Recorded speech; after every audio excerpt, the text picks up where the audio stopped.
Welcome back, everybody, for another deep dive. Today, we are going to be tackling a review of Sophie Hannah's The Point of Rescue, a psychological thriller. And this review is really interesting. I think it's not just a thumbs up or thumbs down on the book. It really digs into some of the themes, some of the characters, some of the choices that the author made. Yeah, it's like the reviewer was fascinated by the story, but also a little bit frustrated at the same time. Sort of wanted to untangle a knot. Okay, so let's untangle it together then. Yeah. So the reviewer starts off by saying that they found the beginning of the book a little bit slow. Specifically, this car accident scene involving a character named Sally. It seems like the author was going for suspense, but it ends up being more confusing than intriguing. Right, and it takes a while for the central mystery to kind of grab you. We eventually learn that Sally blames her childcare provider for this accident, but then she sees a news report about a woman named Geraldine who supposedly killed her daughter and herself. The twist is that Sally had an affair with Geraldine's husband, Mark, but the Mark on TV is a completely different person. So mistaken identities, possible murder, and a whole lot of suspicion swirling around.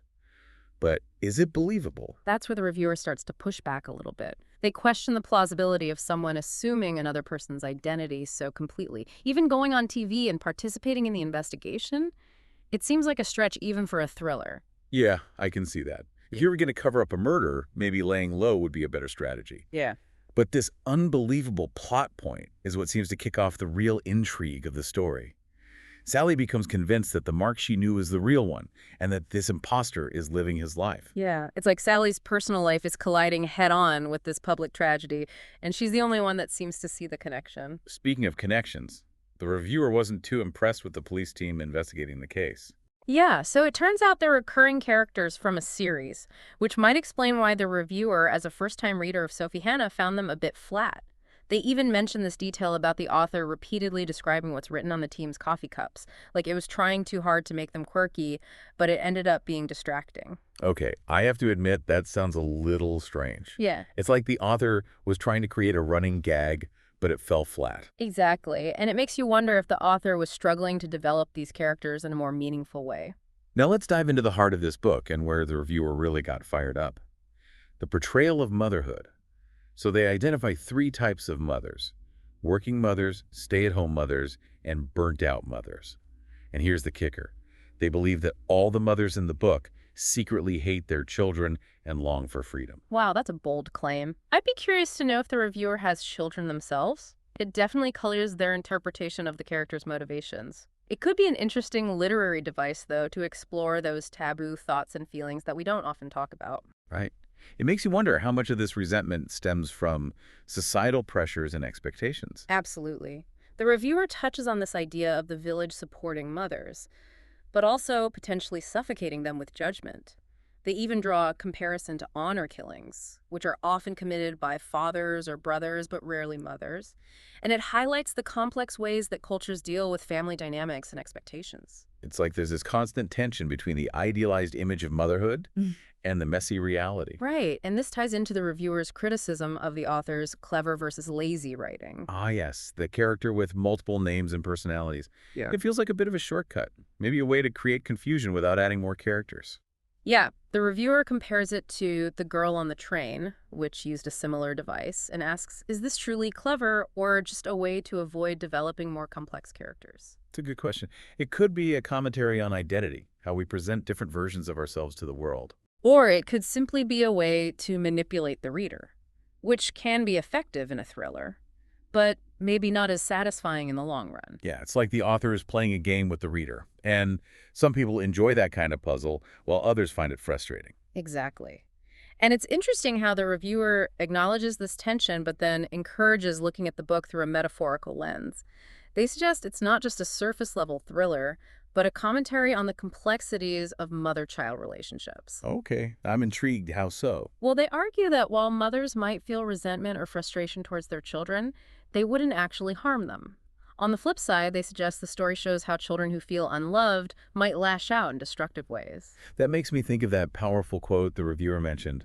A child who does not get the village's love will burn it down to feel the warmth. Exactly. It speaks to this primal need for connection and the devastating consequences when that need isn't met. So even if we question the plausibility of the plot, we can still appreciate the deeper themes the author is trying to explore. Right. And one of those themes is this concept of the point of rescue, which the reviewer sees as central to understanding the character's motivations. What exactly does that mean? Essentially, it's that critical point in a relationship where it becomes too late to salvage it. The damage is done and there's no going back. So are they saying all the relationships in this book are doomed from the start? Not necessarily, but the reviewer seems to think that many of the characters are operating past their point of rescue.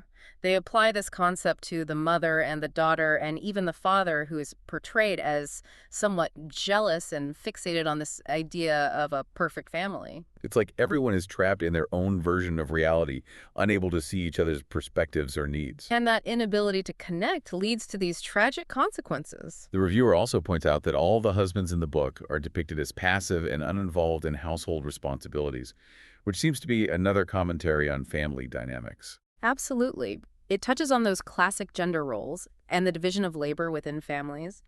The reviewer seems to be challenging those traditional expectations and suggesting that this lack of balance contributes to the overall tension in the story. So even though the reviewer had mixed feelings about the plot and characters, they seem to appreciate the deeper themes the author was trying to explore. Yes, and they ultimately found it engaging enough to finish despite the slow start.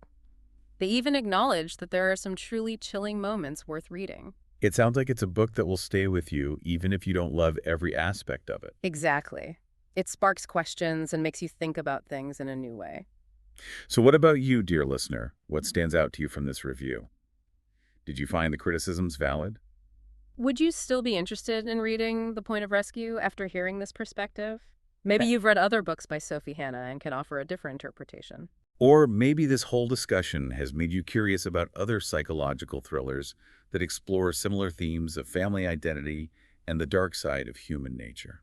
Yeah, it really is fascinating how one book can spark so many different reactions and interpretations. It's true. The beauty of literature, I guess. It acts as a mirror reflecting our own experiences and biases. And this deep dive has been a fantastic example of that, peeling back the layers not just of the book itself, but also the reviewer's perspective. Right. Speaking of perspectives, the reviewer did make it clear that they wouldn't be rushing to read more books by this author. It seems like the writing style and some of the plot choices just didn't quite resonate with them. Which is perfectly fine. Not every book is for every reader. But it does make you wonder, if we could ask the author Sophie Hannah one question based on this review, what would it be? That's a good question. Would you ask about her choice to give one character multiple names and personalities? Was that a deliberate literary device? Or simply a way to create a twist? Maybe you'd be curious about her inspiration for exploring these dark themes of motherhood. Did she draw from personal experiences, societal observations, or something else entirely? Yeah, or perhaps you'd want to challenge the reviewer's interpretation of the book's themes and offer your own perspective. After all, isn't that what makes a book truly captivating? The ability to spark these kinds of conversations and debates? Absolutely. So, dear listener, we leave you with this final thought. What makes a book good for you? Is it a gripping plot, relatable characters, thought-provoking themes, or is it something else entirely? Maybe it's the books that challenge our assumptions, make us question our own beliefs, or simply transport us to another world. And maybe, just maybe it's the books that stay with us long after we've turned that final page. The ones that linger in our minds, prompting us to revisit them again and again. So keep exploring the world of books, keep diving deep, and keep those conversations going. Until next time, happy reading.